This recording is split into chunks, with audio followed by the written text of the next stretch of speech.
साथी तशरीफ रखे हैं इंशाअल्लाह। हज़रत का ख़ुसूसी किताब होगा, इससे कबल 2-3 ऐलानात 15 नवंबर रोज़ान बस्ती तुरुक में मौलाना मुस्तफ़ा मुफ्ती सैयद अरशद जवेद राज तशरीफ ला रहे हैं। इसी तरह कल बरोज मुबारक जामा मस्जिद सिद्दीक़िया मियाँवाला में रहबर शरीफ मोहम्मद आमिर नक्शबंदी साहब तशरीफ ला रहे हैं को कल जुमा पढ़ाएंगे। इसी तरह मौलाना आमिर साहब बाद नमाज़ जब दावत देने वाले दावत दे के स्टेज छोड़ के चले जाएं तो आप पे शिकवा कोई नहीं, जो जाना चाहे खुशी के साथ चला जाए। जी बारक तमाम अहबाब ज़ौक़ शौक़ और इबादत की नीयत के साथ आका मदनी करीम सल्लल्लाहु अलैहि वसल्लम की ज़ात गिरामी पर बाबा से बुलंद रुशी पढ़ने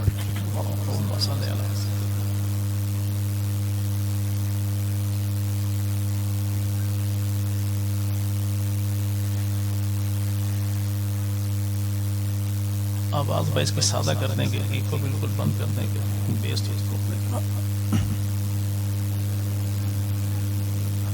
अल्हम्दुलिल्लाहि रब्बिल आलमीन अर्रहमानिर रहीम अल्लज़ी क़ाला फ़ी किताबिही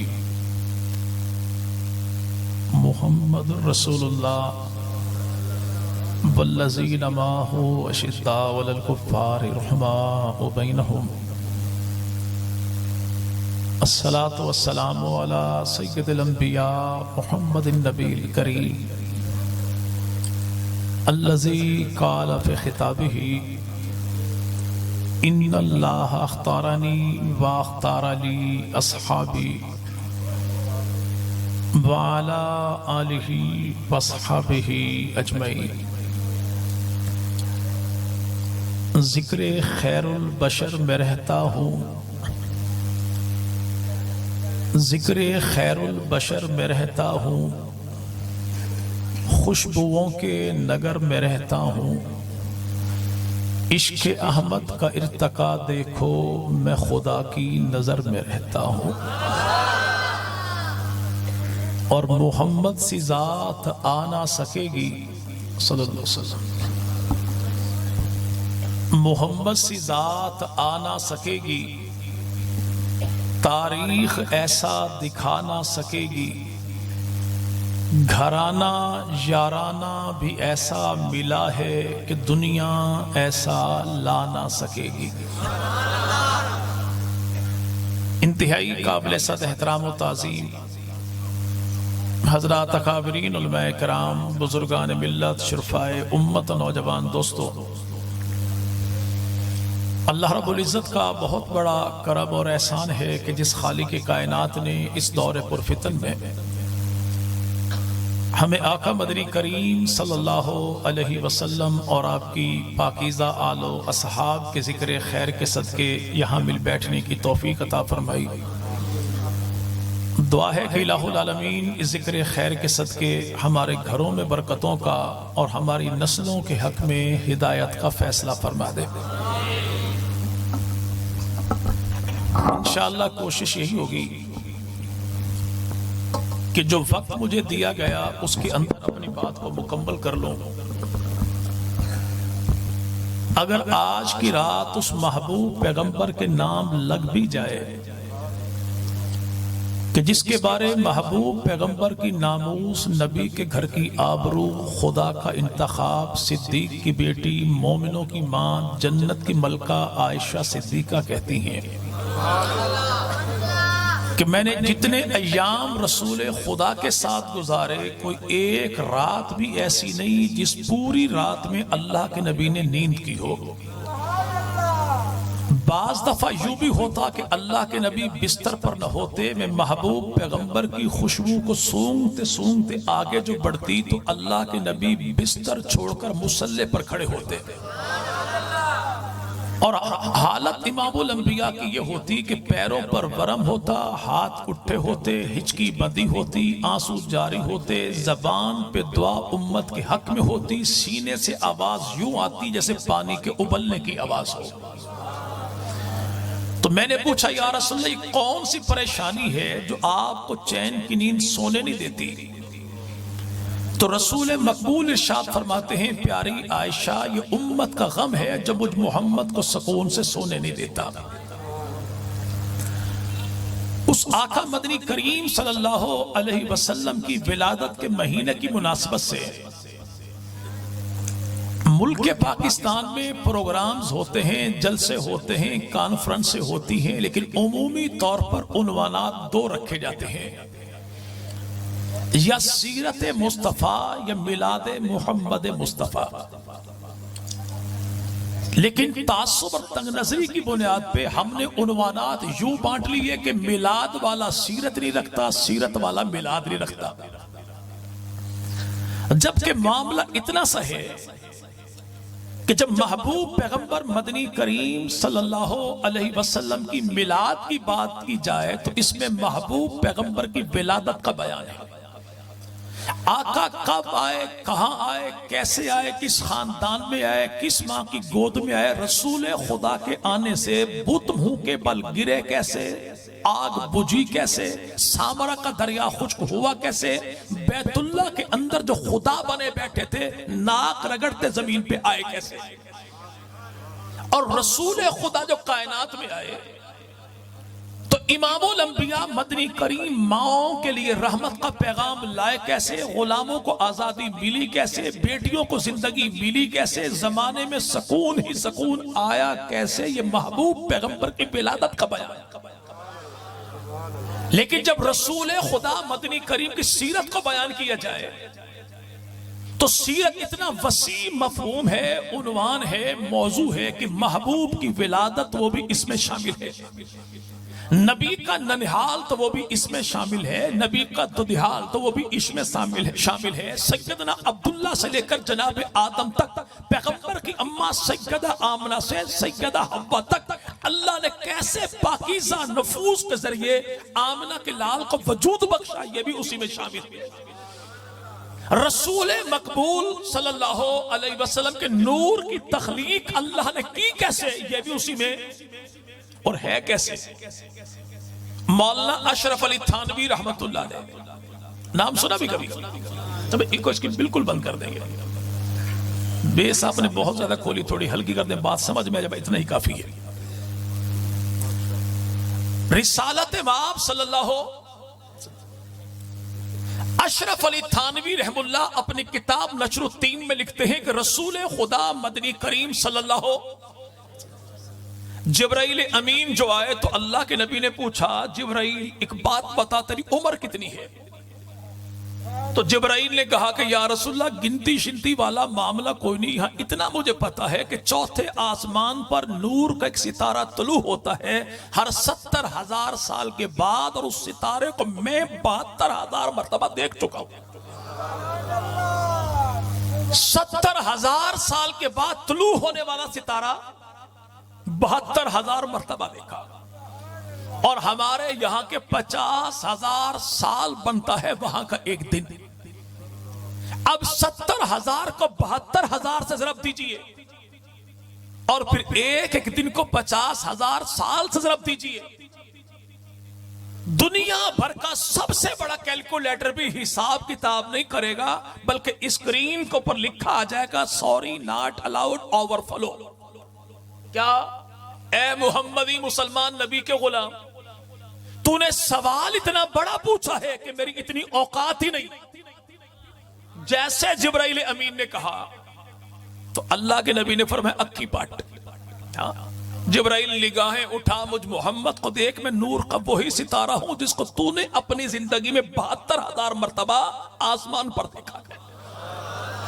दुनिया भर की कोई गिनती शिनती मेरे महबूब पैगंबर के नूर की तख्लीक का इहाता नहीं कर सकती, तो नबी के वजूद की सिफात का इहाता कौन कर सकता?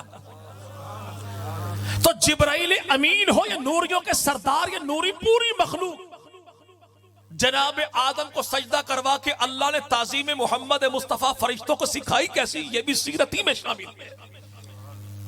जन्नत की तख्लीक, दुनिया की चहल पहल अल्लाह ने पैदा की क्यों, ये भी महबूब पैगंबर की सीरती में नबी का बचपन कैसा है, लड़कपन कैसा है, जवानी कैसी है, बुढ़ापा कैसा है, दिन कैसे हैं, रात कैसी है, जलवत कैसी है, खलवत कैसी है, गुफ्तार कैसी है, किरदार कैसा है, आल कैसी है, जमात कैसी है, घराना कैसा है, याराना कैसा है, बेटियां कैसी, बीवियां कैसी, दामाद कैसे, ससुराल कैसा, सब कुछ पैगंबर की सीरत ही में शामिल है।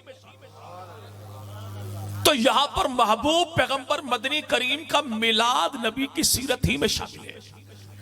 लेकिन सीरत एक ऐसा किरदार है महबूब पैगंबर मदनी करीम का कि मखलूक तो मखलूक अल्लाह ने भी फैलाया तो 23 साल लगा दिए 30 बारों पर, और ये 23 साल में अल्लाह ने 30 बारे जो उतारे, ये है क्या? इस कायनात में मेरे महबूब पैगंबर की सबसे बड़ी नात वो अल्लाह का कुरान है, सबसे मुख्तसर तरीन नात मेरे मोहम्मद का नाम है सल्लल्लाहु। महबूब पैगंबर मदनी करीम इस कायनात में तशरीफ लाए तो बाज मुर्रखीन ने लिखा कि अल्लाह के नबी जब इस कायनात में आए तो तारीख मुहर्रमुल हराम की 2 थी। ताजदार बरेली नुत्क़े ख्याल किताब में लिखे कि अल्लाह के नबी जो कायनात में आए तो तारीख रबीउल अव्वल की 8 थी। मिस्र के रहने वाले महमूद पाशा जो माहिर फल्कियात है, रियाजी के हिसाब से साबित किया कि अल्लाह के नबी कायनात में आए तो तारीख रबीउल अव्वल की 9 थी। आम मुर्रखीन ने लिखा कि अल्लाह के नबी जो कायनात में आए तो तारीख रबीउल अव्वल की 12 थी। लेकिन पड़ोस वाले, पिछले चौक वाले, ये ना भाई, उन्होंने अपनी किताब में लिखा कि रिसालत माब जो इस दुनिया में तशरीफ लाए तो तारीख रबीउल अव्वल की 17 थी। लेकिन ताजदार बगदाद पीराने पीर शेख अब्दुल कादिर जिलानी अल मारूफ 11वीं वाला पीर अपनी किताब गुनियतुत तालिबीन में लिखे कि अल्लाह के नबी जब कायनात में आए तो तारीख मुहर्रमुल हराम की 10 थी। अब किसी ने लिखा 2, किसी ने कहा 8, किसी ने कहा 9, किसी ने कहा 12, किसी ने कहा 17, किसी ने कहा रबीउल अव्वल, किसी ने कहा मुहर्रम। लेकिन हमारा ईमान अकीदा नजरिया यह है कि महबूब पैगंबर जिस दम, जिस दिन, जिस महीना, जिस घड़ी, जिस लम्हे अल्लाह के नबी जिस खानदान में आए तो बेमिसाल बन के आए, बेमिसाल बन के आए, लाजवाब बन के आए, बाकमाल बन के आए। ऐसे कायनात में आया भी कोई नहीं, आना भी कोई नहीं। आए कोई क्यों? कि अल्लाह ने ऐसा बनाया भी कोई नहीं, बनाना भी कोई नहीं। महबूब पैगंबर जो कायनात में आए तो अल्लाह के नबी ने गुस्ल किया हुआ, मांग निकली हुई, कंगी की हुई, सुरमा डला हुआ, खुशबू लगी हुई, खतने किए हुए, नाफ कटी हुई, अल्लाह के नबी कपड़े में लिपटे हुए, रसूल खुदा जमीन पर जो आए सर सजदे में झुका हुआ, शहादत की उंगली उठी हुई, जबान पे तराना अल्लाह की किबरियाई का था या उम्मत की रिहाई का था। कौन इस कायनात में ऐसा आया होगा? तो इमामुल अंबिया मदनी करीम सल्लल्लाहु, जब बात पैगंबर की मिलाद की आए तो कुछ हमारे मसाद साडे नहीं, ये नबी की मिलाद नहीं मानते, नबी की मेराज नहीं मानते, पैगंबर की सिफात नहीं मानते, नबी की जात नहीं मानते। भोले बादशाह, गैरों से कहा तुमने, गैरों से सुना तुमने, कुछ हमसे कहा होता, कुछ हमसे सुना होता। अकीदा मेरा पूछे तू चौक वालों से तो मामला गड़बड़ हो जाएगा। मामला एक ही वक्त में एक मां के बतन से 2 जुड़वा बेटे जो पैदा हो उसके और आपस में मिलना छोड़ दें, गैप ऑफ कम्युनिकेशन जो पैदा हो जाए तो मामलात बिगड़ जाते हैं। यानी भाई हो, दोनों मिले कोई ना, और दरमियान में पड़ोसी कोई ऐसा शरारती आ जाए, भाइयों को मिलने दे कोई ना। ओए नूर देने आ तेरे बिना होटल ते ए गाल की आई ते मेरा ना ना गिने। ओए करीम दी ने तेरे भाई ने यह बात की कि मेरा नाम, जब मेरा नाम क्यों नहीं लेना? चूंकि इस पड़ोसी को पता है जिस दिन ये दोनों भाई मिलकर बैठ गए तो मामला क्लियर हो जाएगा कि तू भी नबी को आखिरी नबी मानता है, मैं भी नबी को आखिरी नबी मानता हूं। तो जो अल्लाह के नबी के बाद 12 इमामों को नबियों से बढ़कर माने, ना तेरा है ना मेरा है। इसलिए पड़ोसी ये चाहता है कि दोनों भाई कभी मिलकर ना बैठे।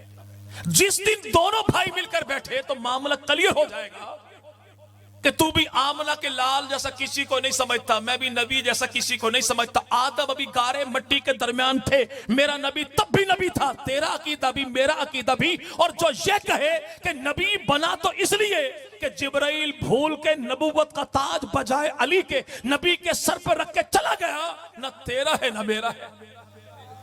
इसलिए ये पड़ोसी कहता है कि दोनों भाई मिलकर न बैठे।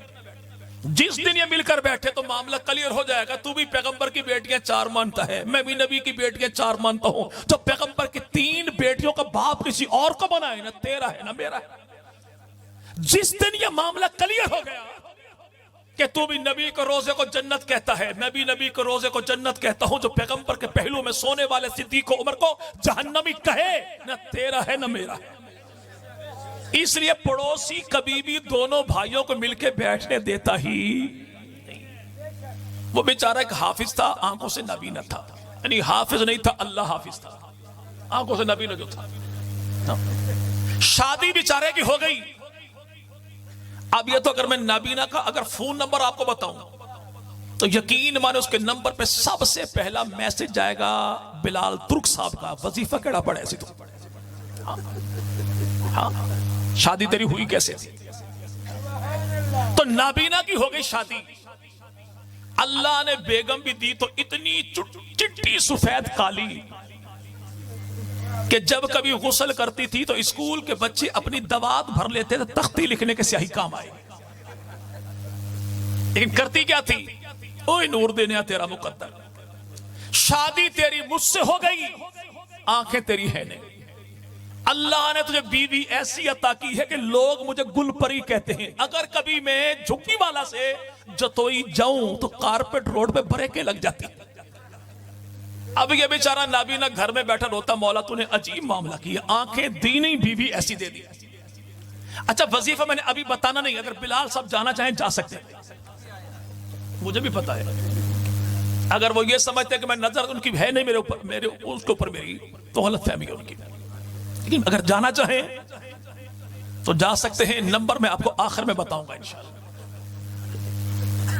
अब ये नूर परी बेचारी, चूना इसने लगाया हुआ था नाबीना हाफिज साहब। एक दिन घर जो वापस लौटी तो नाबीना साहब उछल रहे थे, पूछा खैरियत है? कि मैंने किसी से सुना ये है कि शूजाबाद में कोई डॉक्टर है, इलाज करता है, आंखों की बेनाई वापस आ जाती, मैं घर के सारे बर्तन बेच दूंगा, इलाज जरूर करवाऊंगा। तो गुलपरी ने कहा खैर है। उसने कहा जमाना जाए भाड़ में, घर का बर्तन बर्तन बिक जाए, मेरी तो सबसे बड़ी तमन्ना यह है मैं अपनी आंखों से अपनी गुलपरी को देखूं। तो गुलपरी ने कहा झलिया, अगर तूने इलाज करवा लिया, डॉक्टर पैसे ले लेगा, इलाज तेरा होना कोई नहीं, आंखें तेरी आनी कोई नहीं। अब यहां पर कसूर बेचारे डॉक्टर का नहीं था, गुलपरी को पता था कि जिस दिन नूर दीने की आंखें वापस आ गई तो मेरा भट्ठा बैठ जाएगा, मेरा भट्टा। ऐसे बड़ी मजहबी गुलपरियां हैं जो नूरदीन करीमदीन दोनों भाइयों को मिलकर बैठने नहीं देती। जिस दिन दोनों भाई मिल बैठे तो गुलपरी का भट्टा बैठ जाएगा, इसलिए मिलके बैठने देता ही। और जिस दिन दोनों भाई मिल बैठे तो पता लग जाएगा कि पैगंबर की मिलाद को जैसे तू मानता है, नबी की मिलाद को वैसे मैं भी मानता हूं। इतनी सी बात है कि मिलाद फैसला ये कर ले मिलके कि मिलाद मानने की चीज है या मनाने की चीज है। जी भाई, महबूब पैगंबर की मिलाद का इनकार कोई मोमिन तो क्या दुनिया का कोई काफिर भी नहीं करता। रसूल खुदा जो दुनिया में आए तो ऐसे है कि कायनात में से आया भी कोई नहीं, आना भी कोई नहीं। अब रहा यह मामला कि आप नबी की मिलाद नहीं मानते तो भोले बादशाह अल्लाह कभी फुर्सत दे तो अपनी मस्जिद में मुझे बुला, पूछ तू बताऊं मैं। अगर फुर्सत नहीं तो मेरे पास आ, खाना गरम खिलाऊंगा, बिस्तर नरम बिछाऊंगा, पानी मीठा पिलाऊंगा, वापसी का किराया भी दूंगा इंशाअल्लाह। हाँ सवाल तू मुझसे कर, पूछे तू तो मैं तुझे बताऊं पैगंबर की जात क्या है, नबी की सिफात क्या है। सवाल तेरा हो तो बताऊं मैं कि नबी की मेराज की बुलंदी क्या है। तू अगर करे सवाल तो मैं तुझे बताऊं कि पैगंबर की जात का फैज फैला कैसा है। सवाल करे तू तो मैं तुझे बताऊं कि नबी की इमामत का मुसल्ले का दुनिया भर में फैज फैला कैसा है। सवाल तू कर तो मैं तुझे बताऊं कि आमना का लाल कैसा है, नबी का बिलाल कैसा है, नबी की आल कैसी है।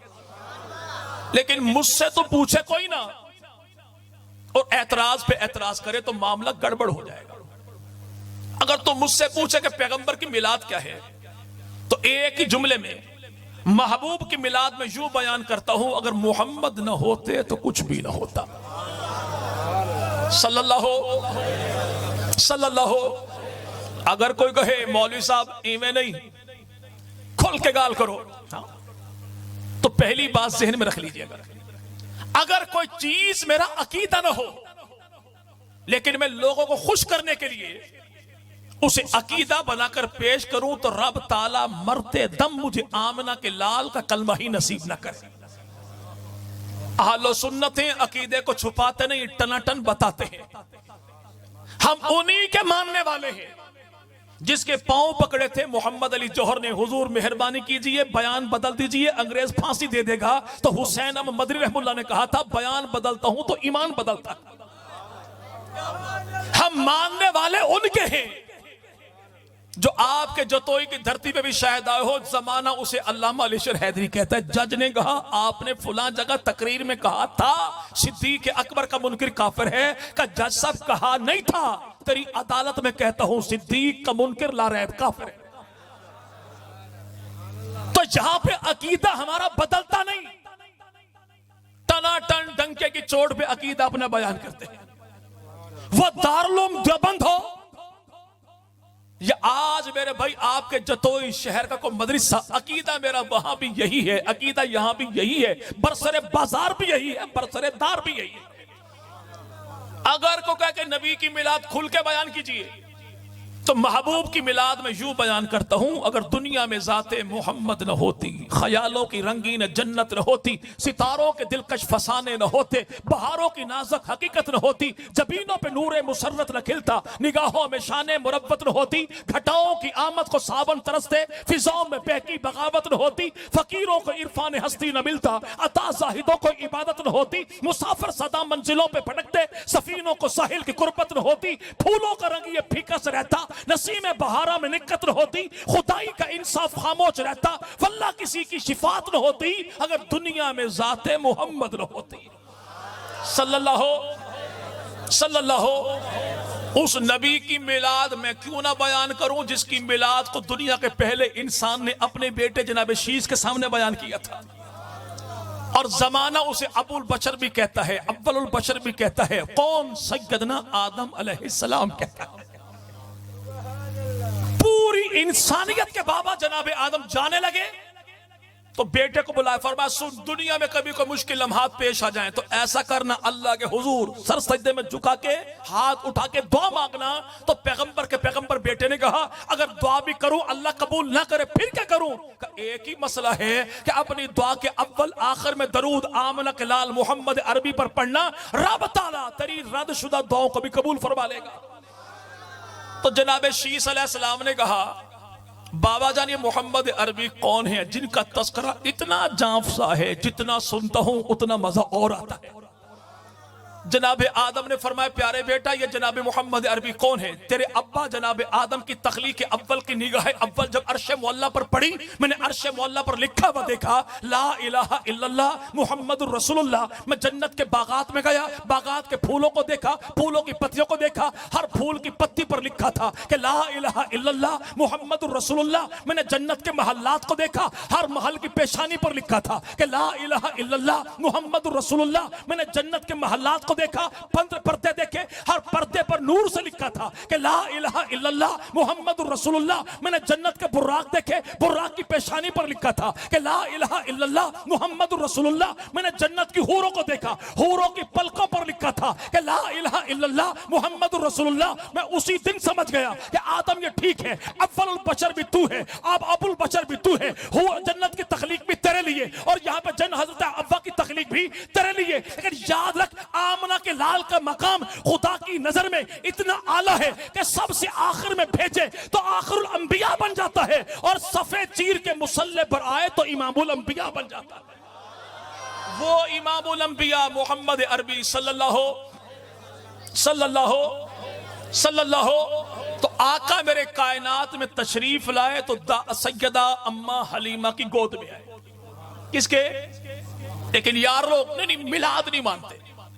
मैं चला गया गुजरात, चौधरी शुजात वाला गुजरात, तो वहां पे हमारे दोस्त भाई, हमारे भाई, और मैं भाई देवबंदी को भी अपना भाई कहता हूं, बरेलवी को भी अपना भाई कहता हूं, अहले हदीस को भी अपना भाई कहता हूं। क्यों?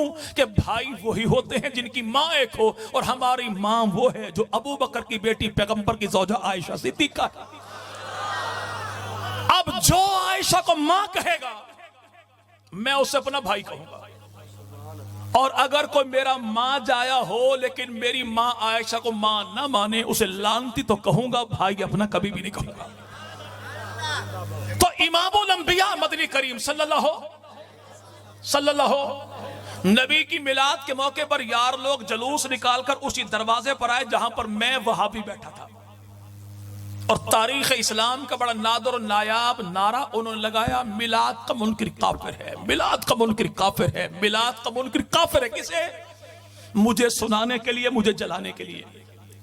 तो मैंने मेजबानों से कहा टेंशन मेंशन कोई नहीं, इनको या तो अंदर ले आओ या मुझे बाहर ले जाओ, नारा वो लगाएं जवाब मैं देता हूं, या नारा मैं लगाऊं जवाब वो दे दे।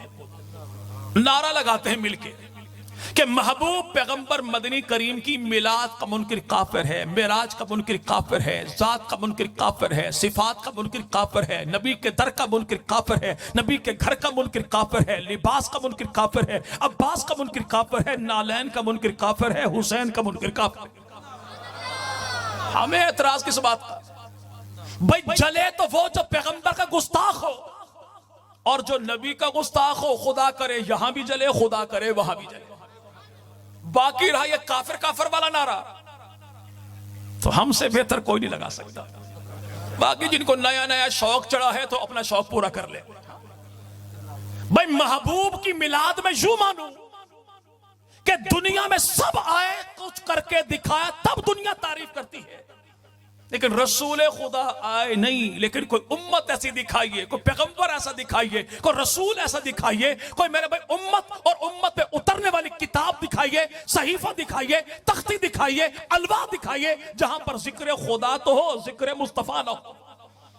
ऐसा कायनात में कोई लम्हा, कोई साल, कोई महीना, कोई दिन, कोई ऐसा नहीं गुजरा जहां पर मुस्तफा करीम का नाम न हो। जमाना कुछ करके दिखाए, दुनिया तब तारीफ करती है। आमना के लाल ना आए, पिछले भी पहचानते हैं, अगले भी पहचानते हैं, इसी को आमना का लाल कहते हैं।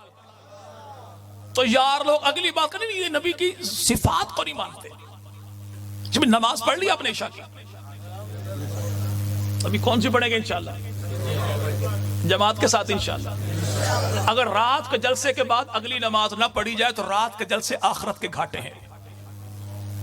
तो इसलिए इंशाल्लाह नमाज पढ़नी ही। हाँ, पढ़ के फिर सो जाओ, कोई मसला नहीं है।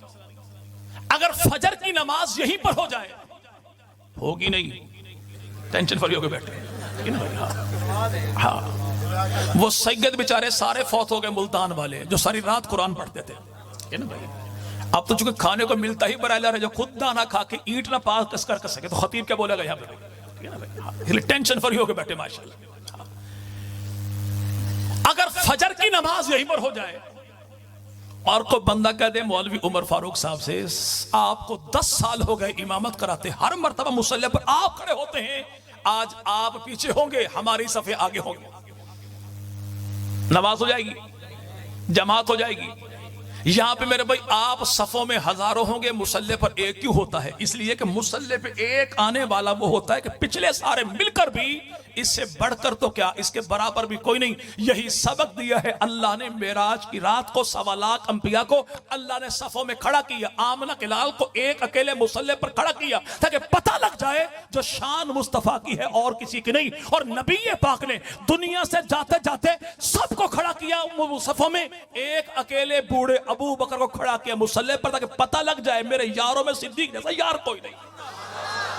तो इमामुल अंबिया मदनी करीम सल्लल्लाहु नबी की जात को नहीं मानते। भाई मैं नबी की जात को यूं मानता हूं कि पूरी कायनात में एक खुदा के बाद जो सबसे आला है वो काली कमली वाला है। अगर को कहने नहीं ये नबी की नात नहीं पढ़ते, अच्छा पक्की ठक्की बात है, मेरे अकाबिर मेरे साथ है। अगर को बंदा कहलाता अपने आप को देवबंदी है, लेकिन बुक्स की वजह से पैगंबर की नात नहीं पढ़ता तो ऐसे लानती बदबख्त बेगैरत बेईमान का डीएनए टेस्ट करवाओ, होगा कोई और घुसा इनकी सफों में बैठा हो। कुछ होते ना जासूस में, हाँ, जो मुसलमान मेहमान बन के आते हैं, मुसलमानों में आके बैठ जाते हैं। होगा कोई और, देवबंदी कभी नहीं हो सकता। कहलाए अपने आप को देवबंदी, पैगंबर की तारीफ ना करे, परले दर्जे का दज्जाल तो हो सकता है, देवबंदी नहीं हो सकता। नबी की तारीफ सुन के जिसके सीने में ठंडक न पड़ती हो, परले दर्जे का शैतान ही बिना शैतान तो हो सकता है, देवबंदी कभी नहीं हो सकता। क्योंकि देवबंदी कौन है? जिनके जद्दे अमजद को रूहानी तौर पे मौलाना मोहम्मद कासिम नानोतवी कहते हैं। और नानोतवी कौन है? जो अपने मदरसे की बुनियाद रखते ही पहली ईंट रखी तो अपना अकीदा बता दिया कि सबसे पहले मशीयत के अनवार से नक्श रूए मोहम्मद बनाया गया, फिर उसी नक्श रोशनी बस में कौनो मकाम को सजाया गया। वो मोहम्मद भी, अहमद भी, महमूद भी, उसने मुतलक का शाहिद भी, मशहूद भी, इल्म हिकमत में वो गैर महदूद भी ज़हर उम्मियों में उठाया गया। और हश्र काटर मुझको कासिम हो किस लिए? मेरा आका है वो, मेरा मौला है वो, जिसकी खातिर के दुनिया बनाई गई, जिसके हाथों से कौसर लुटाया गया। ये तो उस्ताद है, तो शागिर्द कौन है? उसे महमूद हसन देवबंदी कहते हैं। और महमूद हसन देवबंदी कौन है? फर्जंदे सियालकोट, कलंदर लाहौर, हकीमुल उम्मत, शायर मशरक अल्लामा इकबाल, जिसके बाप का नाम शेख नूर मोहम्मद, माँ का नाम था इमाम बीबी। और अल्लामा इकबाल की अम्मा कहती, मैंने पूरी जिंदगी अपने बेटे को कभी बगैर वुजू के दूध नहीं पिला। जब माँ ऐसी तो बेटा कैसे होगा? कि लंदन में भी ना भूले हमें आदाब सहरखेजी के बचपन के आलम में अम्मा ने सजदों की जो चाट लगा दी थी, लंदन में भी जाके ना भूली। इसी को अल्लामा इकबाल कहते हैं। इस अक्टूबर के महीने से उस अल्लामा इकबाल की निस्बत है। मियाँ वाली की जेल है, ताले मोहम्मद लोहार का बेटा है, जो सारा दिन हथौड़ा चलाता, ठक ठक ठक, दुनिया जानती कोई नहीं। नबी पे कुर्बान जो हुआ तो आज तक हमारे दिलों में वो धड़कता है, धक धक धक। उसी को दुनिया गाजी इल्मुद्दीन कहते हैं। कौन गाजी इल्मुद्दीन? जो महबूब पैगंबर की मोहब्बत में तख्तादार को चूम लेता है। और इस गाजी इल्मुद्दीन को फांसी देने के बाद बगैर गुस्ल के, बगैर कफन के दफन कर दिया गया। अल्लामा इकबाल वापस लौटे, लंदन से आए, मोहम्मद अली जिन्ना को वकील किया, मुकदमा लड़ा गाजी इल्मुद्दीन का। और गाजी इल्मुद्दीन से कहा गया, एक लम्हे को कह दे मैं होश में नहीं था, जान बच जाएगी। तो नबी की नामूस पे कटने वाले का पूरी जिंदगी में एक यही लम्हा तो होश का आया था, जब मैंने अपनी कदर पहचानी थी, मैं गुलाम मुस्तफ़ा हूं, काम मेरा नबी की नामूस पे कट जाना है। इसे फांसी देके मियां वाली की जेल में बगैर गुस्ल कफन के दफन कर दिया गया। अल्लामा इकबाल ने तहरीक चलाई और एक नुकाती एजेंडा यह था कि नबी की नामूस पे कटने वाला लावारिस नहीं होता, पैगंबर का गुलाम, उसकी पूरी उम्मत वारिस होती है। हमें लाश चाहिए, अभी के अभी चाहिए। नबी के गुलाम को एजाज और इकराम के साथ अपने हाथों से दफन करेंगे। 17 दिन के बाद लाश निकाली गई। जब लाश निकाली गई, बड़े लोगों ने नाक पे कपड़ा शपड़ा रखा, ना जाने लाश कैसे। बड़ों ने समझाया, अल्लामा इकबाल बेवकूफी न कर, झल्ला न थी, मुमकिन है लाश में तब्दीली हो। लेकिन नबी के गुलाम ने एक ही बात की, मोहम्मद के गुलामों का कफन मैला नहीं होता। 17 दिन के बाद जब लाश निकाली गई, कब्र खोदी गई, तो गाजी इल्मुद्दीन रहमुल्लाह तआला का बदन भी सलामत था, लिबास भी सलामत था। मियां वाली से म्यानी कब्रिस्तान तक लाश चली। 14 सदियों बाद जमाने ने नबी को नहीं देखा, नबी के गुलाम को देखा। कई सौ हिंदुओं ने आमना के लाल का कलमा पढ़ लिया था। इसी अल्लामा इकबाल ने कहा, अगर ये देवबंद का बेटा मुझसे सौदा करना चाहे तो मैं सौदा करने को तैयार हूं। वो सौदा क्या है? कि देवबंद के बेटे ने 4 लाइनों में पैगंबर की नात लिखी, वो 4 लाइनें मुझे दे दे, मेरा सारा दीवान ले ले, सारा कलाम ले ले। पूछा वो 4 लाइनें कौन सी हैं? कि देवबंद के बेटे ने कहा था कि तुझ में हूर और कुसूर रहते हैं, मैंने माना जरूर रहते हैं, पर मेरे दिल का तवाफ कर, जन्नत के मेरे दिल में हुजूर रहते हैं। जो यूं महबूब पैगंबर की शान को बयान करे। मसला ये है, ये रसूल खुदा की नात नहीं पढ़ते। अच्छा भाई, मैं कुर्सी छोड़ता हूं, कोई देवबंदी भाई, बरेलवी भाई, अहले हदीस भाई मेरी जगह पर आए, अपने अकीदे के मुताबिक एड़ी चोटी का जोर लगा के आमला के लाल के मकाम को बयान करे, जैसा करना चाहे बयान करे, मना नहीं करता। इतनी सी गुजारिश है मैं वो बयान बाद में करेगा, मैं पहले तस्दीक करता हूं कि मेरा देवबंदी भाई जो कहेगा हक कहेगा, सच कहेगा। बरेलवी भाई जो कहेगा हक कहेगा, सच कहेगा। अहले हदीस भाई जो कहेगा हक कहेगा, सच कहेगा। हाँ, इतनी सी गुजारिश है, जब नबी ये पाक के मकाम को बयान करने लगो तो खुदा को खुदा रहने देना, मुस्तफ़ा को मुस्तफ़ा रहने देना। बस इस फर्क को मलूज रखिए कि भाई वली को अली ना बनाइए, अली को नबी ना बनाइए, नबी को खुदा ना बनाइए। खुदा खुदा रहे, नबी नबी रहे, अली अली रहे, वली वली रहे। झगड़ा किस बात का? तू ज्यादा से ज्यादा क्या कहेगा?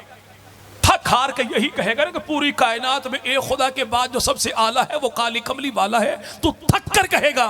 और मैंने तो अपनी गुफ्तगू का आगाज किया यहीं से है। नहीं, ये अल्लाह के नबी को अपने जैसा कहते हैं। और हुजूर तुझे कहा किसने? कभी तूने मेरी ज़बानी सुना, इनकी ज़बानी सुना?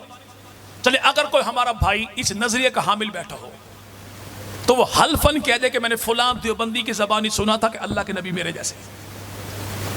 मसला वही कि जो कुछ गुलपरी ने कह दिया आपने उसे मान लिया। यानी ऐसा कमला ढोला हमारा भाई जो पड़ोसियों की औलाद की बात तो मानता है, मां जाए की बात नहीं मानता। भाई अकीदा मेरा तो मुझसे पूछिए। जो शख्स अल्लाह के नबी को अपने जैसा कहे, हमारे अकाबिर का अकीदा यह है, मुसलानती बेगैरत की बात ही नहीं करते। हमारा तो अकीदा यह है, जो अल्लाह के नबी को अपने जैसा नहीं किसी नबी जैसा नबी कहे तो वो भी लानती हो जाएगा। क्यों? कि बाकी नबी सिर्फ नबी हैं, मेरा नबी नबी ही नहीं सैयदुल अंबिया है। बाकी सिर्फ रसूल है, मेरा पैगंबर सैयदुल मुरसलीन है। बाकी अपनी अपनी कौमों के नबी हैं, मेरा नबी तो हर दौर का नबी है। बाकी रसूल हैं अपने अपने ज़माने के, मेरा नबी तो हर ज़माने का रसूल है। बाकी मुक्तदा बन के आए तो अपने अपने दौर के, मेरा पैगंबर तो हर दौर का मुक्तदा है। बाकी नबी बन के आए तो सारे फर्शों के लिए, मेरा नबी तो वो है जो फर्शों का नबी है तो आमना कलाल, अर्शों का नबी है तो आमना कलाल। भाई बाकी सारे जो आए तो महज मखलूक बनकर आए, मेरा पैगंबर वजह तखलीक कायनात बनकर आए। बाकी सारे आए सफों वाले, मेरा नबी बनकर आया मुसल्ले वाला। और सफों वाले सारे मिल जाएं तो मुसल्ले वाले से बढ़कर भी कोई नहीं, बराबर भी कोई नहीं।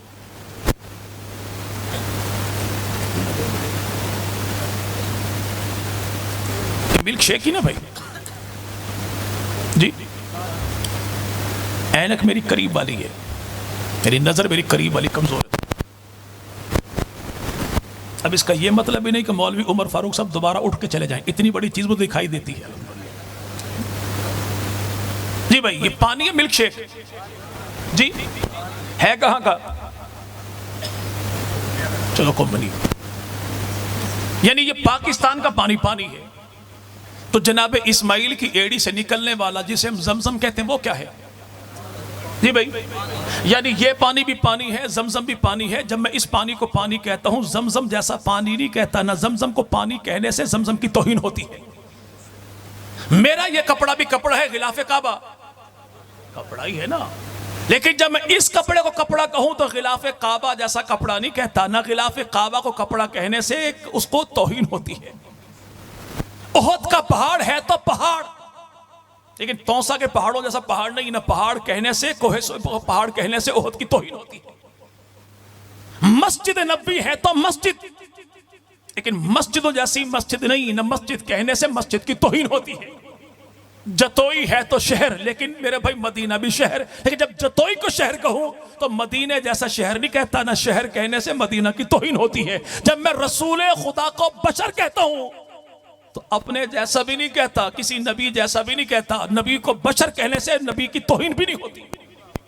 जब मैं नबी को नूर कहता हूं तो नूरियों जैसा नूर नहीं कहता ना। नूर कहने से नबी की तौहीन होती है। नबी बशर ऐसा कि औलादे आदम सारी बशरियत जिस पे नाज करे उसे आमना का लाल कहते हैं। और नबी नूर ऐसा कि नूरियों का सरदार शबे मेराज आए तो कुंडा बजाता भी कोई नहीं, आवाजा लगाता भी कोई नहीं, हाथ छूता भी कोई नहीं। जो मासूम पैगंबर, हम तो पैगंबर की जात को भी पाक माने।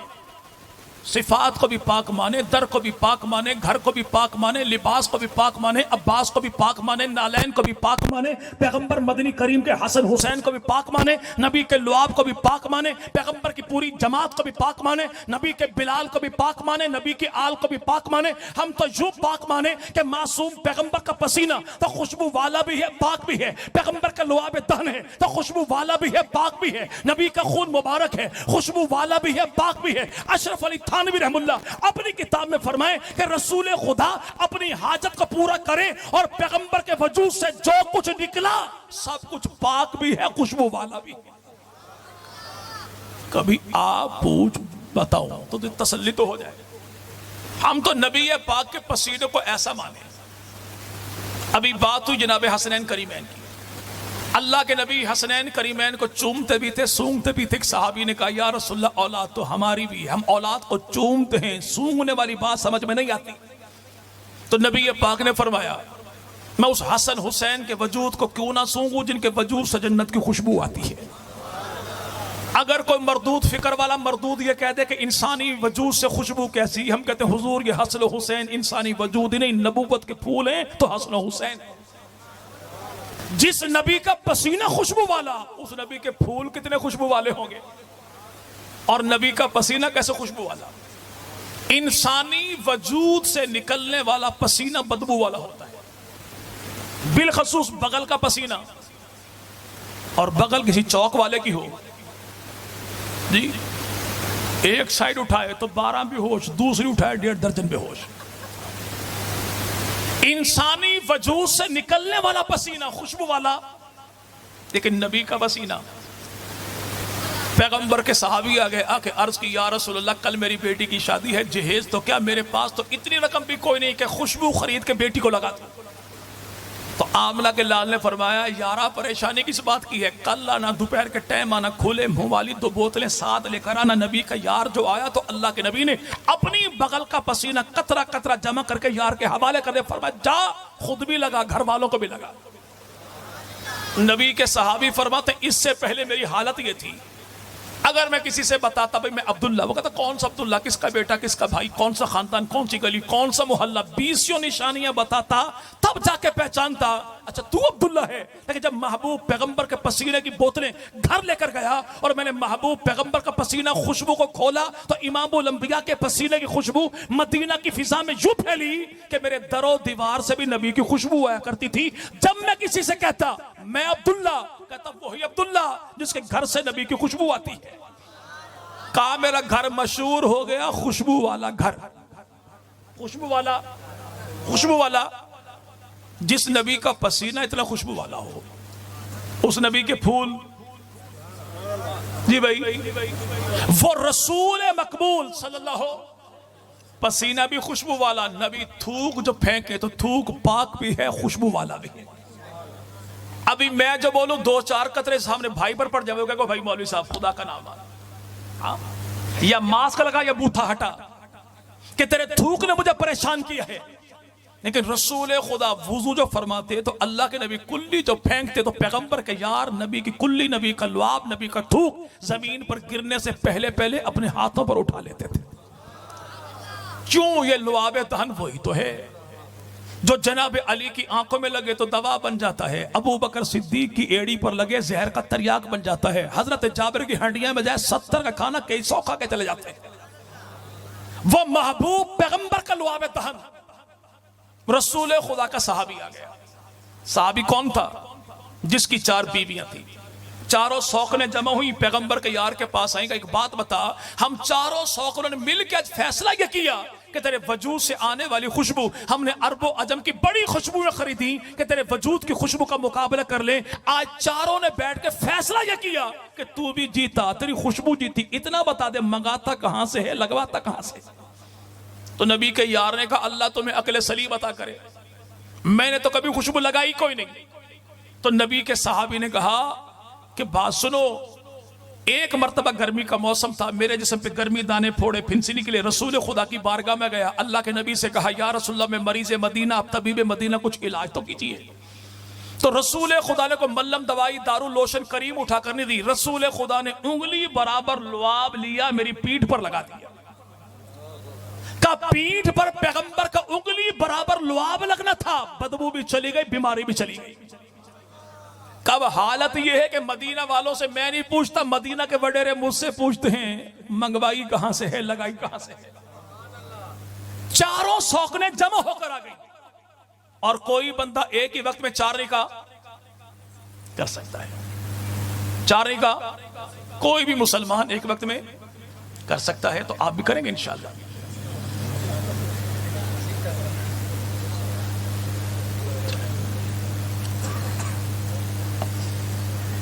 यकीन करें मेरा दिल करता है अगर मैं थका हुआ ना होता तो खड़ा होकर आपको सलूट करता,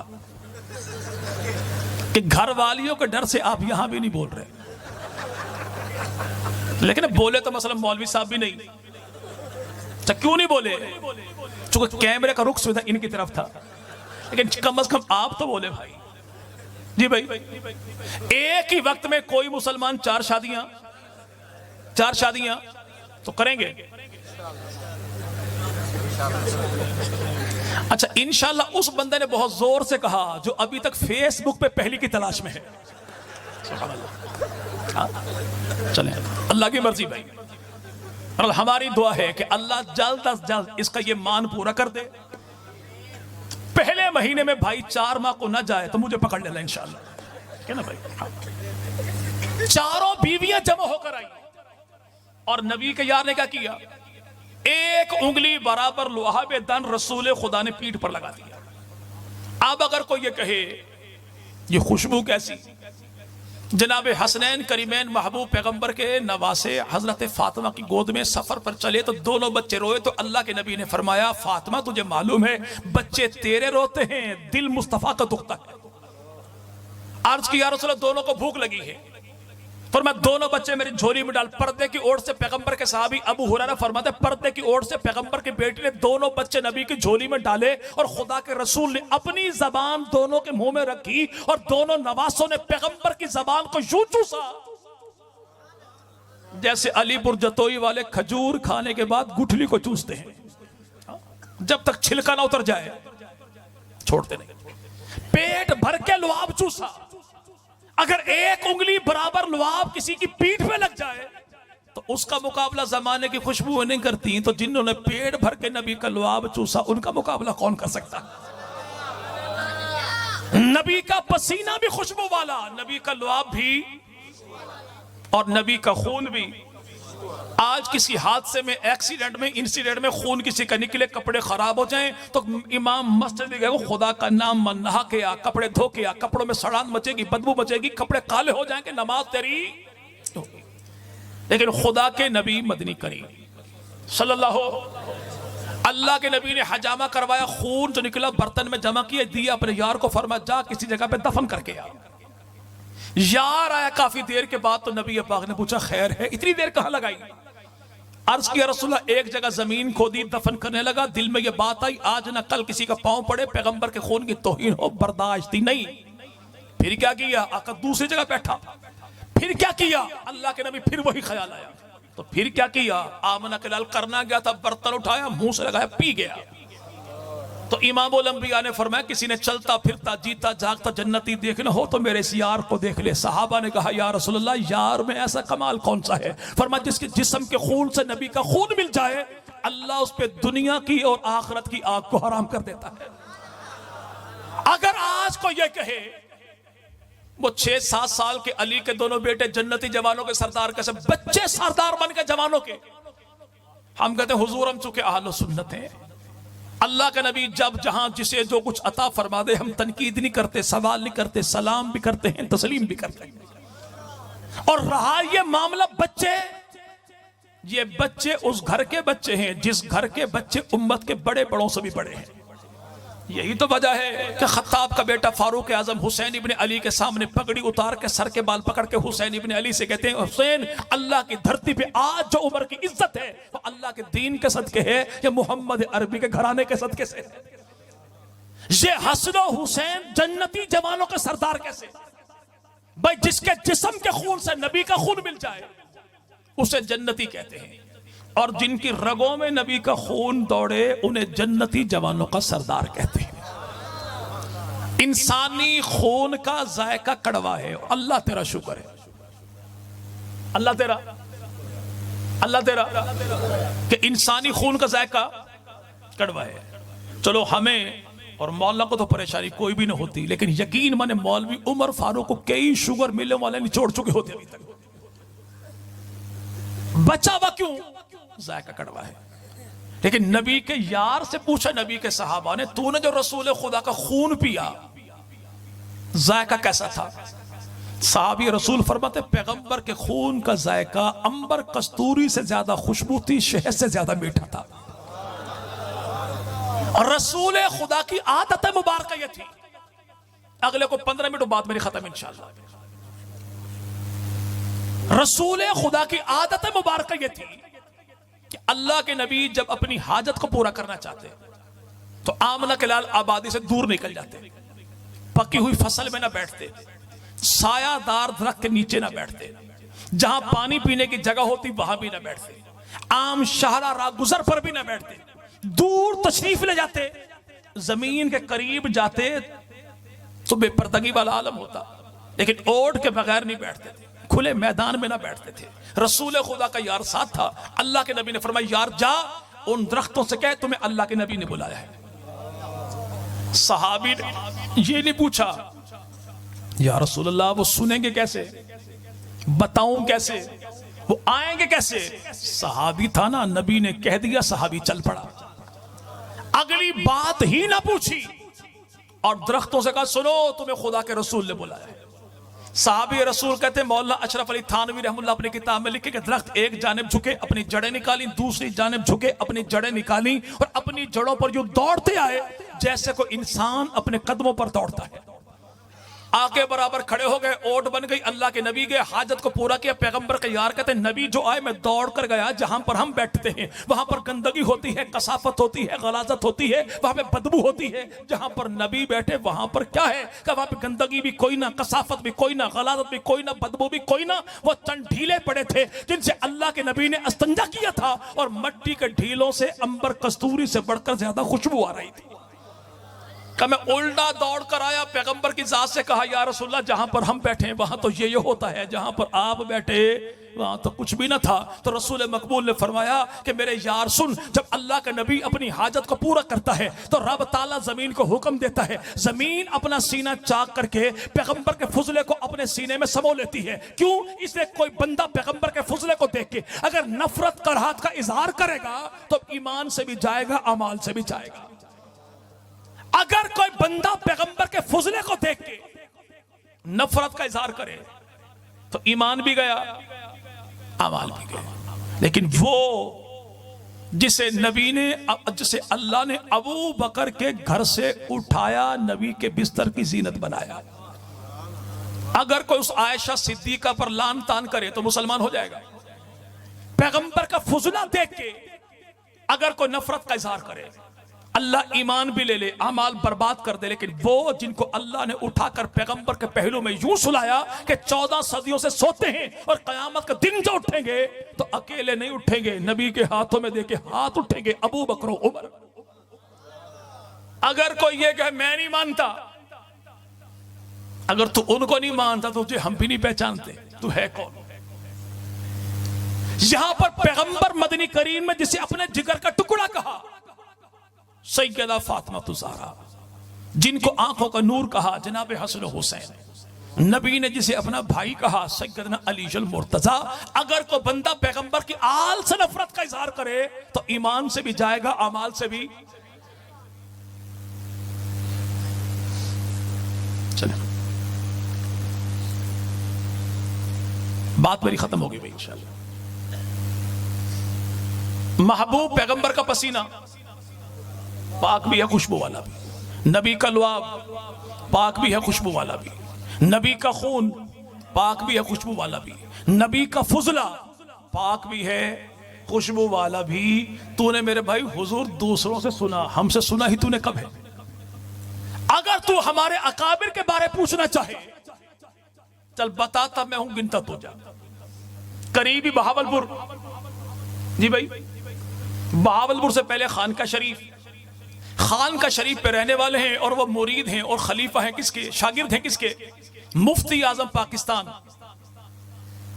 1000 से ज्यादा किताबें लिखने वाले, मॉडल टाउन बी मस्जिद सैलानी के साबिक इमाम खतीब, जिसे दुनिया मुफ्ती फैज अहमद अवैसी कहती है, उनके शागिर्द कहते हैं कि मैंने कुरान जो पढ़ा तो देवबंदी मौलवी से पढ़ा था।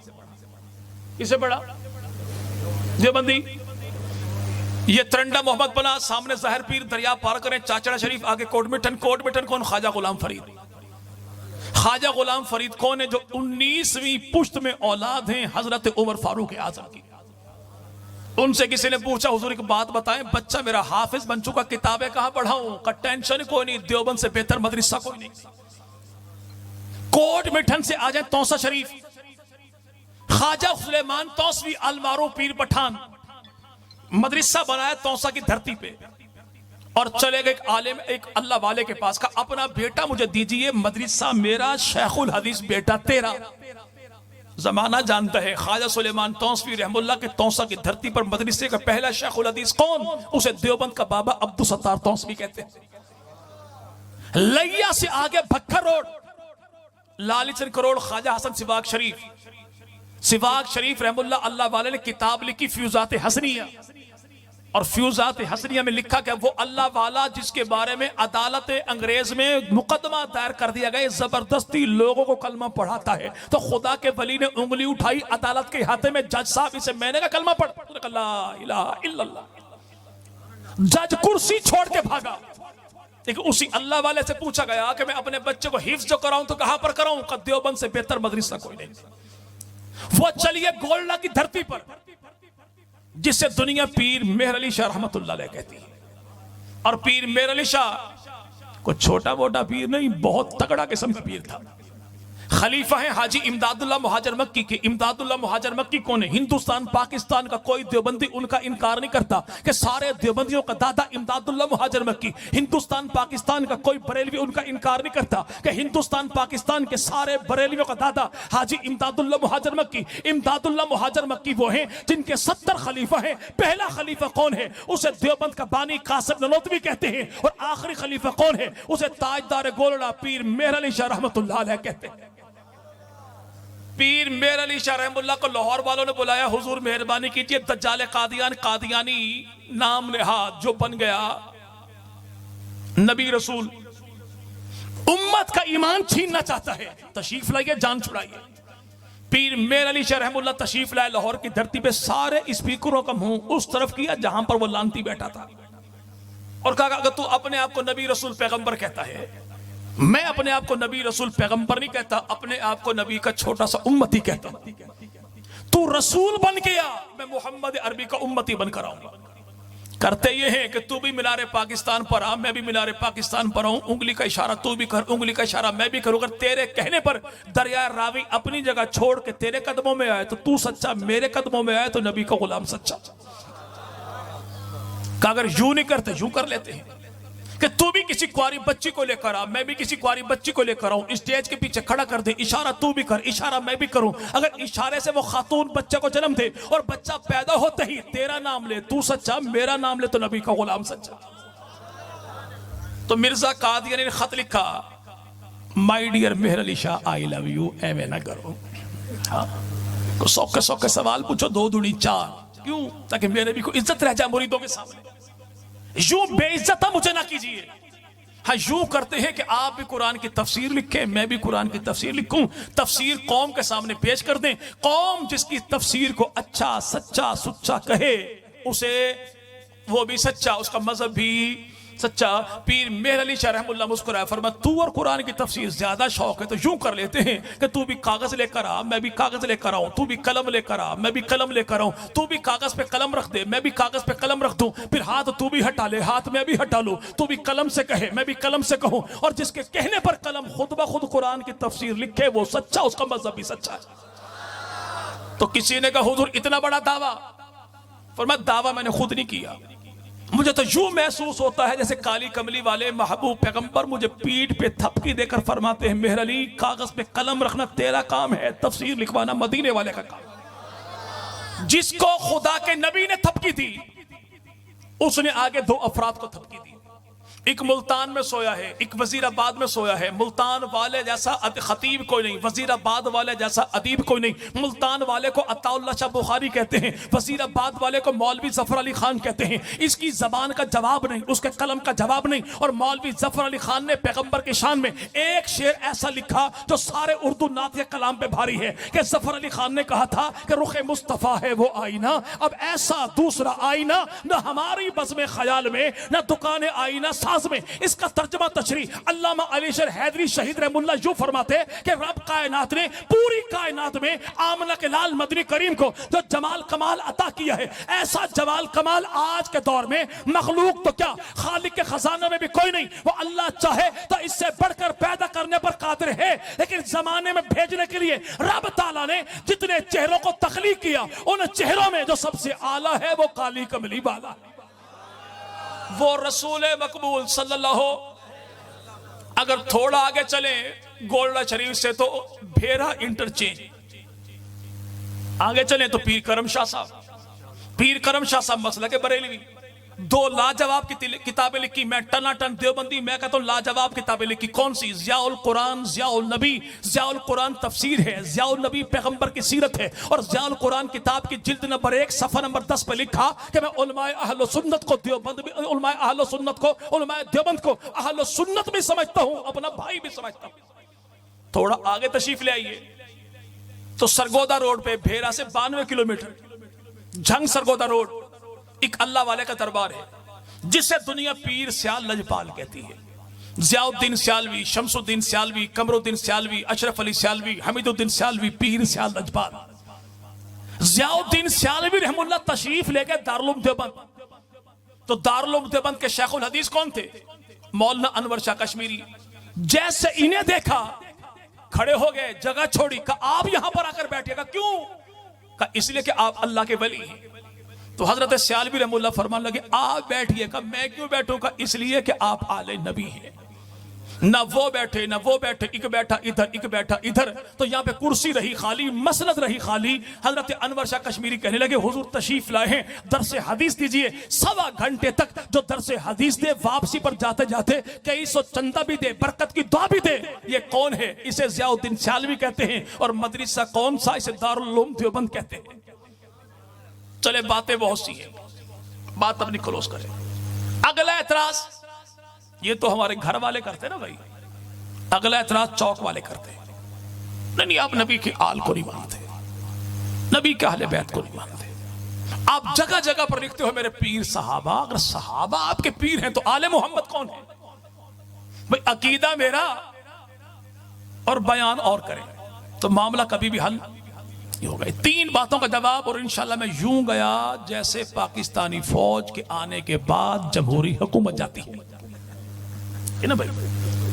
हाँ, वसी तर कौमी मफाद में अगरचे 3 माह के लिए आने वाला 10 साल भी गुजार दे तो तब आप नहीं बोलते। मैं 10 मिनट ऊपर भी ले लूं तो आप नहीं बोलेंगे इंशाल्लाह, ठीक है ना भाई। हाँ। सवाल ये होता है आपने सहाबा को पीर माना तो आले मोहम्मद, हम कहते हैं हुजूर हमने सहाबा को पीर माना है, आले मोहम्मद को अपने पीरों का भी पीर माना है। नहीं यकीन आता तो मैं तुझे दिखाऊं मदीना की धरती, खत्ताब का बेटा, 22 लाख मुरब्बा मील का हाकिम, आने वाला कौन? नाम इसका बिलाल, बाप का नाम रिबा, दादा का नाम जानता कोई नहीं, दर दर पर बिकता दरे मोहम्मद मुस्तफा पर जो आया तो बिलाल को देख के उमर खड़े हो गए और कहा सैयदी बिलाल, सैयदी बिलाल, सैयदी बिलाल। किसी ने कहा खत्ताब के बेटे कमाल करता है, वो हबशी है, तू कुरैशी है, वो काला है, तू गोरा है, वो महकूम है, तू हाकिम है, उसे सैयद सरदार क्यों कहते हो? तो एक जुमला कहा कि उमर का तो अकीदा यही है, नबी का जो गुलाम है हमारा वो इमाम है। जो पैगंबर के बिलाल कितनी इज्जत करता है वो नबी की आल की कितनी इज्जत करता हो। हम कहते हैं हम पीरों के मानते ना भी पीरों को जी भाई। 1 2 3 4 5 को 11 आवाज़ें आई। बंदा को मस्जिद में वुजू कर रहा था, वुजू करते करते दूसरा नमाजी आया, सही किसके मुरीद हो?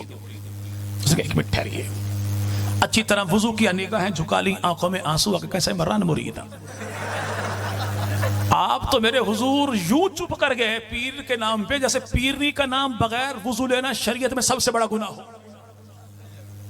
और भाई पीरी मुरीदी हमने 4 सिलसिले माने, देवबंदी हो तब भी, बरेलवी हो तब भी, अहले हदीस हो तब भी, चिश्ती, सोहरवर्दी, नक्शबंदी, कादरी, इन चारों सिलसिलों को हम बरहक मानते हैं। और अल्लाह ने ये एजाज अहले सुन्नत को दिया है कि हम मेरे भाई बैयत एक सिलसिले में होते हैं, किसी और सिलसिले की तौहीन नहीं करते, तकलीद इमाम आजम की करते हैं, किसी और इमाम की तौहीन नहीं करते, कलमा एक नबी का पढ़ते हैं, बाकी अंबिया का इनकार नहीं करते। हम आले मोहम्मद को बरहक तो माने, असहाब रसूल का इनकार नहीं करते, आले रसूल को, असहाब रसूल को ईमान तो माने, लेकिन आले मोहम्मद का इनकार भी।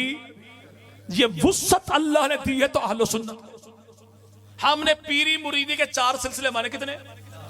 खुली सी दावत है, कोई लड़ाई नहीं, झगड़ा नहीं, प्यार मोहब्बत की बात। अव्वल को सुनने वाला सुन रहा हो, मजमे में बैठो, ना सुन रहा हो तो यारी दोस्ती तो है ना, कल चाय पीते पीते बता देना कि मौलवी ये क्या कर गया था, ठीक है ना भाई।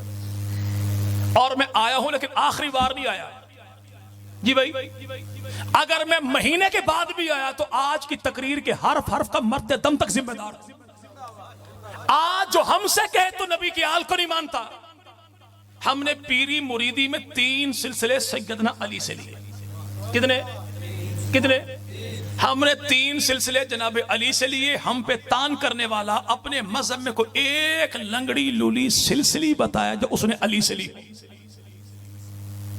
हमारे 3 सिलसिले अली से मिलते हैं, उनकी कोई एक सिलसिले भी नहीं मिलती। फतवा हदीसें कहां से ली? तो हुजूर कभी तशरीफ लाइए, सवाल कीजिए, जवाब लीजिए। मेरी हदीस की हैं 6 बड़ी किताबें, उनकी हैं 4 बड़ी किताबें। हमारी 6 किताबों को सिहासित्ता कहते हैं, उनकी 4 किताबों को उसूल अरबा कहते हैं। इतनी रिवायात हदीसें हमारी 6 में नहीं जितनी रिवायात हदीसें उनकी 4 में हैं। उनकी सबसे बड़ी किताब अल काफी है, हमारी सबसे बड़ी किताब बुखारी शरीफ है। बुखारी शरीफ में 4000 कुछ हदीसें हैं और अल काफी में 16199 हदीसें हैं। इमाम बुखारी रहमुल्लाह ने जिन असहाब से हदीसें ली हैं उनकी तादाद 145 है और अल काफी किताब में 16,000 हदीसें साहिब किताब ने जिन 4 अफराद से ली हैं वो 4 ऐसे कि चारों के चारों पर छठे इमाम ने नाम ले लेकर लानत की है। किताब भी उनकी, बात भी उनकी, बाप भी उनका, बाप भी उनका, ना दिखाऊं तो मैं गुजरे। अब इन सवाल जिन 4 किताबों में जो टोटल हदीस रिवायात है उनकी तादाद है 44,000। कितनी? 6,000 कम आधा लाख। इन 44,000 में अल्लाह के नबी से कितनी हदीसें ली? टोटल 644। कितनी? नाम हदीस नबी से कितनी? 644। अल काफी किताब में 16,199 हदीसें नबी से ली टोटल 92 और छठे इमाम जाफर सादिक से ली 9219 हदीसें। नबी से कितनी? 92। इमाम जाफर सादिक से कितनी? 9219। तो पता तो लग गए होगा कि उनके यहां हदीस क्या है, हमारे यहां हदीस क्या है। अब हमने क्या लिया और यारों ने क्या लिया? हमने अबू बकर सिद्दीक से जो रिवायात ली है उनकी तादाद 142 है, फारूक आजम से 536 है, उस्मान गनी से 146 है, अमीर मुआविया से 163 है, हजरत अली के भाई जाफर तैयार, अबू तालिब के बेटे हसन हुसैन के चचा और मेरे भैया अब्दुल्ला के बाबा हैं और सैयदा ज़ैनब के ससुर हैं। और जाफर तैयार से हमने अपनी किताबों में 26 हदीसें ली हैं और सैयदा उम्मे हानी जनाब अली की बहन है, हसन हुसैन की पुप्पो है, अबू तालिब की बेटी है, इनसे हमने 46 हदीसें अपनी किताबों मिली है। और अबू बकर सिद्दीक का सबसे बड़ा बेटा जनाब अब्दुल रहमान, उनसे हमने टोटल 6 हदीसें ली। कितनी? कितनी? तो पंजतन पाक से मैंने क्या लिया, आपने क्या लिया? लड़ाई कोई नहीं, झगड़ा कोई नहीं, प्यार मोहब्बत की बातें मिल के बैठ के हल कर लेते हैं जी भाई। और यूं करते हैं, वो जतोई वाले हो तब भी, चौक वाले हो तब भी, खैरपुर सादात वाले हो तब भी, नजरुद्दीन हट्टी वाले हो तब भी,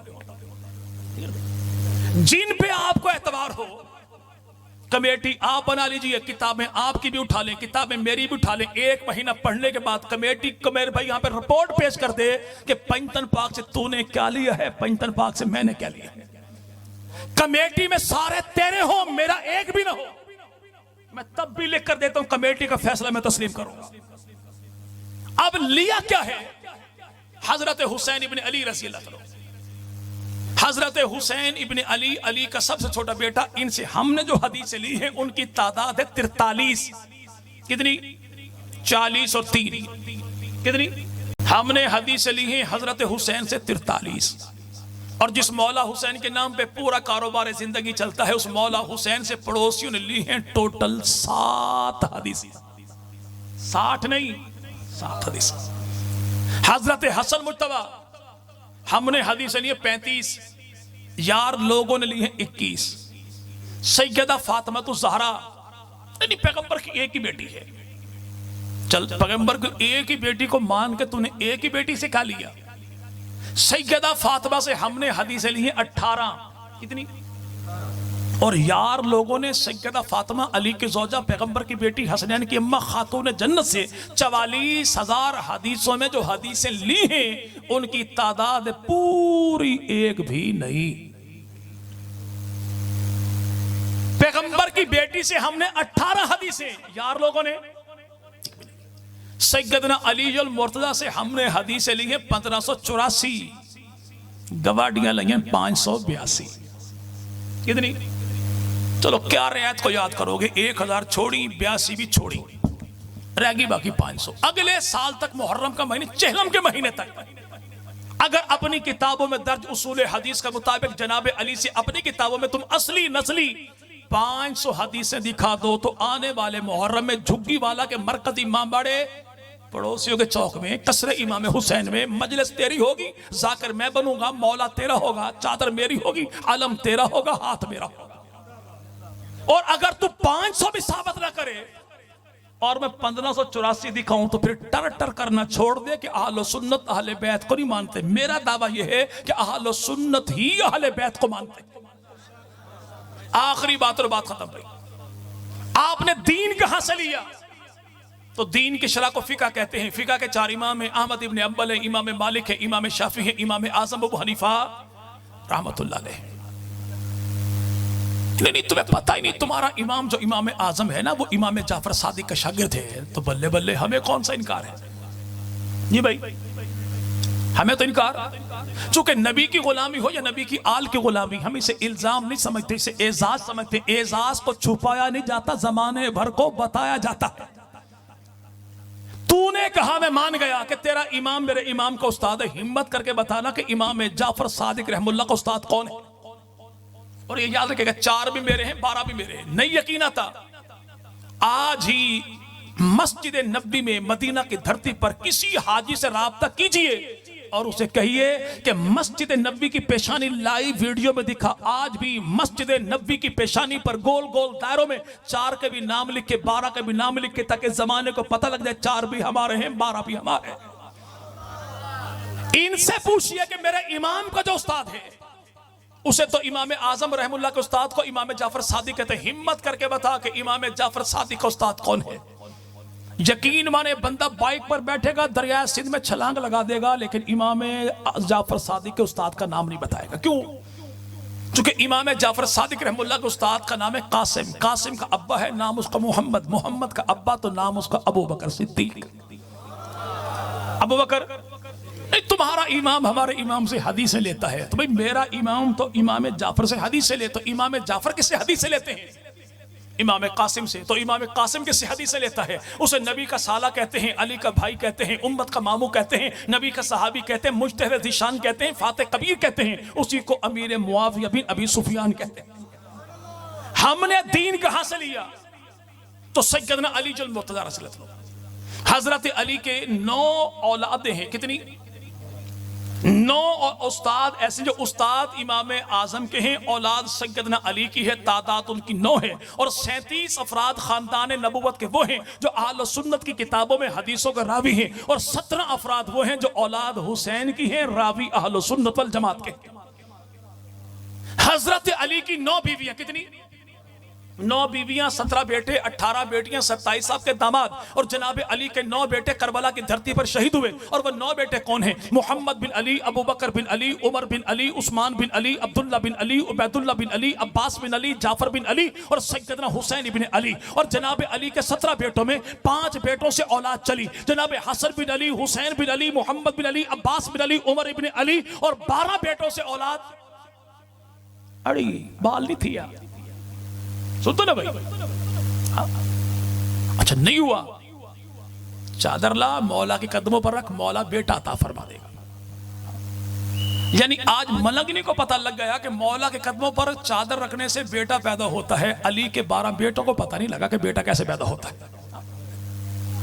हजरत अली का सबसे बड़ा बेटा, इनका नाम है हसन मुर्तबा, हसन मुर्तबा का बेटा हसन मुसन्ना, हसन मुसन्ना का बेटा जनाब अब्दुल्ला, अब्दुल्ला का बेटा जनाब मोहम्मद। इसी मोहम्मद की 5वीं पुश्त में बच्चा हुआ पैदा, नाम रखा उसका अबू साले मूसा। अबू साले मूसा कौन? जो दरिया के किनारे किनारे जा रहा था, बहता हुआ सेब देखा, सेब उठाया खाया, दिल में यह बात आ गई, मालिक से तो पूछा ही, उल्टे कदमों आया, बाग में पहुंचा, बाबा जी से कहा बाबा जी सेब आपका खा बैठा, माफ कीजिए। तो बाबा जी ने बड़ा तारीखी जुमला इरशाद फरमाया, लगना पाकिस्तानी नहीं, अगर होता तो एक सेब की टेंशन क्यों लेता, मुल्क खा के किसी को टेंशन कोई ना हो। तो नौजवान ने कहा आखिरत का अजाब बड़ा है, माफ कीजिएगा। तो बाबा जी ने कहा कि फिर ऐसा कर, 1 साल तक मेरे बाग का माली बन, तब तेरी जान छोड़ूंगा। साल के बाद जो आया तो बाबा जी पहचान गया, बंदा बड़ा खास है। कहा मेरी बेटी मौजूद है, आंखों से अंधी है, कानों से बहरी है, जबान से गूंगी, हाथ पांव से टुंडी मुंडी, उससे शादी करेगा तब तेरी जान छोड़ूंगा। बंदे ने शादी की, कमरे में गया, खातून बड़ी हसीन और जमील, उल्टे कदम हुआ है। बाबा जी से कहा आपने कुछ कहा था, खातून कोई और है। तो बाबा जी ने कहा मामला यह है, आंखों से अंधी इसलिए कि आज तक शहावत भरी नजर से इसने कभी किसी गैर महरम को नहीं देखा, जबान से गूंगी इसलिए इसकी जबान पे कभी अल्लाह की जात की नाशुक्री का जुमला कोई नहीं आया, और कानों से बहरी इसलिए कि टूथ यहां पे ब्लूटूथ लगा के झूमते बेचने कभी आटा भी नहीं गूंदा। ठीक है ना भाई, जब आटा गूंदेगा ऐसे तो वलीउल्लाह कहां से पैदा होगा। और का टुंडी मुंडी इसलिए कि इसने कभी अपने हाथ पांव से कबीरा गुनाह कर तकाब नहीं किया। इस खातून का नाम है फातिमा, 10वीं पुश्त में औलाद है हजरत हुसैन इब्ने अली की। नौजवान का नाम है अबू साले मूसा, और 10वीं पुश्त में औलाद है हजरत हसन मुर्तबा की। जब बाप ऐसा माँ ऐसी, तो अल्लाह ने इस जोड़े को जो बेटा अता किया उसी को 11वीं वाला पीर, पीराने पीर अब्दुल कादिर जिलानी रहमतुल्लाह अलैह कहते हैं। ये फातिमा माली की बेटी अम्मा है पीराने पीर की, और वो नौजवान अब्बा है पीराने पीर का। मां ऐसी बाप ऐसा, तो औलाद ऐसी क्यों ना होगी। अब हजरत हजरत अली का बेटा हसन मुर्तबा, उनका बेटा हसन मुसन्ना, उनका बेटा जनाब अब्दुल्ला, अब्दुल्ला का बेटा मोहम्मद ही, अबू मोहम्मद अब्दुल्ला बिन हसन बिन अली उस्ताद है इमाम आजम का। हजरत अली का दूसरा बेटा सैयदना हुसैन इब्ने अली, हुसैन इब्ने अली का बेटा आबिद बीमार इमाम सज्जाद ज़ैनुल आबिदीन रहमुल्लाह के 2 बेटे, इमाम ज़ैद इमाम बाकर। इमाम ज़ैद भी उस्ताद हैं इमाम आजम के, इमाम बाकर भी उस्ताद है इमाम आजम। तो अल्हम्दुलिल्लाह हम नबी वाले भी, अली वाले भी, घराने वाले भी, याराने वाले भी, आल के मानने वाले भी हम हैं, जमात के मानने वाले भी हम हैं। मरते दम तक नबी की जात का भी दिफा करेंगे, नबी की आल का भी दिफा करेंगे, नबी के सहाबा का भी। लेकिन ये दिफा देवबंदी बनकर नहीं करना, बरेलवी बनकर नहीं करना, आले हदीस बनकर नहीं करना। दुश्मन का हाथ पैगंबर की पगड़ी तक पहुंच जाए और मैं देवबंदी बरेलवी कार्ड खेलूं तो अल्लाह मेरी ऐसी मरदूद सोच पर लानत करे। जब बाप की पकड़ी तक किसी का हाथ पहुंच जाए तो बेटा अपने स्टेटस को नहीं देखता, वो एक ही बात जानता है, जान लुटाऊंगा अब्बा की पकड़ी बचाऊंगा। हम देवबंदी बाद में, बरेलवी बाद में, आले हदीस बाद में, मोहम्मदी पहले। तो पैगंबर की जात का दिफा हमने देवबंदी बरेलवी आले हदीस बनकर नहीं करना, नबी की जात का दिफा करना है तो मोहम्मदी बनकर करना है, उम्मती बनकर करना है। करेंगे ऐसे भाई? नहीं भाई, चले जो मेरे बरेलवी भाई यहां पर हो, अगर कभी अल्लाह मौका दे तो यहां से मेरे भाई इंडस हाईवे भी है, राना जहांजेब भी है, बड़ी अलीपुर से इस्लामाबाद की गाड़ियां हैं, ठीक है ना भाई। उसमें बैठिए, इस्लामाबाद जाइए, फैजाबाद उतरिए, आगे जाइए सीधा भाराको से पकड़िए रक्षा, सीधा जाइए गाजी मुमताज कादरी के बाजार। मुमताज कादरी के वाली से पूछिए, चचा से पूछिए, बहनोई से पूछिए, भाई से पूछिए, बेटे से पूछिए कि मुमताज कादरी की शहादत के बाद जब उसके बहनोई का नाना फौत हुआ तो झंग से कौन सा मौलवी आपने खत्म शरीफ पर बुलाया था। अगर वो कहते हैं कि अली मुआविया नामी था तो मान जाना कि बड़ों का झगड़ा कोई नहीं, सारी लड़ाई नीचे की है, सारी लड़ाई। अडियाला जेल में मैं और मौला औरंगजेब फारूकी साहब, 7 वाला कमरा था मुमताज कादरी का, इधर 7 वाला मैं और फारूकी साहब, 58 दिन का हमारा 58 दिन का साथ था। जैसे फांसी लगी मुमताज कादरी को तो औरंगजेब फारूकी साहब ने कहा जो पिछले दिनों अभी आए आपके इलाके में, उन्होंने कहा भाई सारे के सारे कुरान निकालो, खत्म कुरान करो, इसाले सवाब करेंगे मुमताज कादरी के नाम का। एक पठान नौजवान था, अनवर उसका नाम, तो उन्होंने कहा मौलवी साहब पता है वो बरेलवी था। तो इस देवबंदी फारूकी ने कहा ये ना देखो कौन था, इतना देखो कटा किसके नाम पर है, क्योंकि नबी का जो गुलाम है हमारा वो इमाम है। तो इंशाल्लाह हाथों में हाथ डाल के पूरे एतमाद के साथ, पूरे एतबार के साथ पैगंबर की जात को बचाएंगे, नबी के दीन को बचाएंगे, नबी की आल को बचाएंगे, नबी के साहब को भी, सारे इख्तलाफात को मिटा के, ऐसे ही जैसे हाथ की पांचों उंगलियां बराबर हो जाती हैं। जी भाई, अच्छा कई भाई अभी यूं कर रहे हैं कि मौलवी साहब लगता खुद सो गए, हाथ की पांचों उंगलियां बराबर हो सकती, कभी भी नहीं हो सकती। और भाई बराबर हो जाती है भैया जी। अच्छा आप कहेंगे भाई ये देवबंदी है, ये बरेलवी, ये आले हदीस, ये तबलीगी, ये जमीयत वाला, बराबर तो हो नहीं सकते। लेकिन चूंकि भाई जलसा देवबंदियों का है तो इसलिए इंतहाई माजरत, चूंकि खाने पीने का इंतजाम तो यहां पे होगा नहीं, ठीक है। अगर ये लंगर का इंतजाम होता तो मैं आपको फिर मिसाल ये देता कि आप हजरात जब भी लंगर की प्लेट खाना शुरू करें, तफाकर को बोटी किस्मत बुड़ी में निकल आए तो ये पांचों उंगलियां बराबर हो जाती हैं एक बोटी को उठाने के लिए। अगर ये हाथ की पांचों उंगलियां इस मुश्तरका फायदे के लिए एक हो सकती हैं, तो पैगंबर की जात से बढ़ के हमारे लिए मोहब्बत का मुश्तरका मरकज कौन सा है? अगर दुनिया भर का कुफर नबी के जात को बदनाम करने के लिए एक हो सकता है, तो आज हम उम्मती नबी के दिफा के लिए एक क्यों नहीं होते भाई? होंगे इंशाअल्लाह। रब ताला तशरीफ लाने वाले तमाम अहबाब की जान में, माल में, इज्जत में, आबरू में, आल में, औलाद में, नस्लों में, फसलों में अल्लाह बरकतों का फैसला फरमा दे। जमीन और आसमान की तमाम आफात बलियात, बिलखुसूस कोरोना, सैलाब जैसी मुसीबतों से रब ताला उम्मत मोहम्मदिया के बच्चे बच्चे को महफूज फरमाए, चप्पे चप्पे को महफूज फरमाए। आखिर दावाना अनिल हम्दुलिल्लाह रब्बिल आलमीन। जिस दोस्त ने पर्ची लिखी बाद में मिल ले, मैं इंशाल्लाह यहीं बैठा हूं जब तक उसकी तशफ़ी ना हो। लेकिन बाद सवालात ऐसे होते हैं कि जिनसे मजमा आम को दिलचस्पी नहीं होती, तो आप हजरात आराम कीजिए, सुबह की नमाज का एहतमाम कीजिए, लेकिन नमाज फजर की पढ़नी लाजमी है। अल्लाह पाक मेरा आपका हामी नासिर।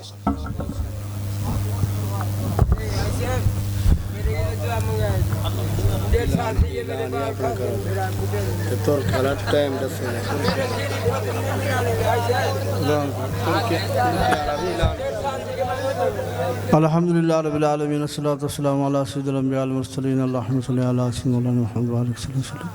अल्लाहुम्मा रब्बना आतिना फिद दुनिया हसनतन व फिल आखिरति हसनतन व क़िना अज़ाबन्नार।